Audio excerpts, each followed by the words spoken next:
listening to the Art of Homeschooling podcast, where we help parents cultivate creativity and connection at home.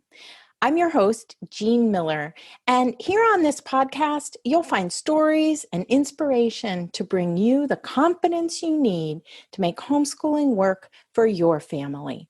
Let's begin.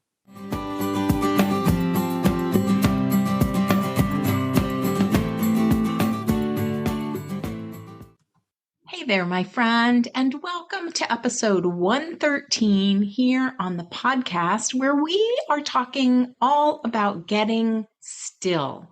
In fact, I want to invite you to embrace the stillness of the solstice here in this episode, because this episode comes out on the day of the winter solstice in 2022. I've been pondering this idea of stillness a lot lately. Like, how do we embrace the stillness? How do we connect with stillness? Especially when we're human beings who are doing things all the time for our families, for our children, for ourselves. Where does that connection with stillness come in, and how can we cultivate it, appreciate it, find more ways to have a relationship with stillness? So I have a beautiful quote to share with you from Hermann Hesse, the German poet and author. But first, I want to share a little bit about the solstice itself. It always helps me to connect with this very real, natural phenomenon that is going on, right? This natural rhythm that's going on all around us. So what's actually happening on the solstices? Here is a quote from a New York Times article entitled, "At the Solstice in Praise of Darkness." This quote's about the science of the solstices. So here we go. Quote, "What stops at the December solstice is the sun's apparent southward and night lengthening or night shortening in the southern hemisphere march across the sky. The true meaning of solstice, indeed, the word's Latin roots refer to the stilling of the sun," end quote. For me, sometimes focusing on the big picture of history or science, especially around the natural rhythms, the rhythms that are going on outside of our bodies, no matter what we do, can really take me out of my head, which I appreciate, because my head is often where all the busyness and the stress are generated. And the idea that solstice actually means sun standing still, I love that phrase, that's inspiring to me. It inspires me to stand still for a bit right along with the sun, to find my own still point. I'll be sure to link that article in the show notes, which you can find at artofhomeschooling.com/episode 113. But here's what I want you to know. Today, I'm taking a stand for you to feel centered this holiday season. Embracing stillness in whatever way you feel called to, in whatever way you can. Here are a few ideas for you to consider as we're talking about how to embrace the stillness. Perhaps these will spark some ideas of your own. So every year with my group of 5 women friends, I have a women's singing group. And with that group, every year I celebrate the winter solstice with a spiral walk. We used to do this with our kiddos, like in a much larger group of many families, but now we continue to do it just ourselves. It's a deeply meaningful ritual that feeds me every year and helps me to embrace the stillness and the darkness that is all around us. It gives me an experience of stillness in a way that I can carry into the year, really throughout the year. It builds a memory of that stillness inside my body. There are 3 parts to this spiral walk or this spiral ritual that are the most meaningful to me. And they are these concepts of release, receive, and return. Picture a spiral, and the idea is to walk slowly into the center of the spiral while thinking about what we want to release or let go of, things that no longer serve us. And then arriving in the center, standing in silence to receive inspiration or a sense of hope, a fresh perspective, perhaps a word or an image. And then when ready, we walk back out of the spiral to renew our sense of who we are, what we bring to this world, to return to the world with that fresh perspective or new hope. To me, the cool thing about this spiral ritual or a spiral walk is that it can be done in many, many ways. So it doesn't have to be just a walk, right? So you can draw a spiral on a piece of paper and just follow that spiral with your finger, visualizing this movement in your mind, or go out and actually walk a spiral.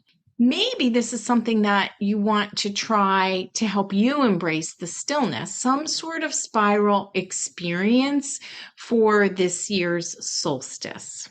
Now, here's the beautiful quote from Hermann Hesse. He said, "Within you, there is a stillness and a sanctuary to which you can retreat at any time and be yourself."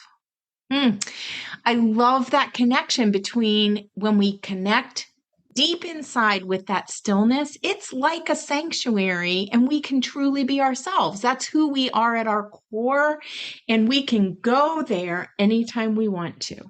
I love this idea especially of a sanctuary within. And anytime we want to connect with our deepest, most authentic self, we can do that. We can choose to do that. We can choose to just pause while our kids are playing, even if it's loud, and just think for a moment, even close our eyes for a minute, 10 seconds, and think for a moment about that sanctuary within and connecting with it, just to find a little bit more serenity, more peace, a sense of calm.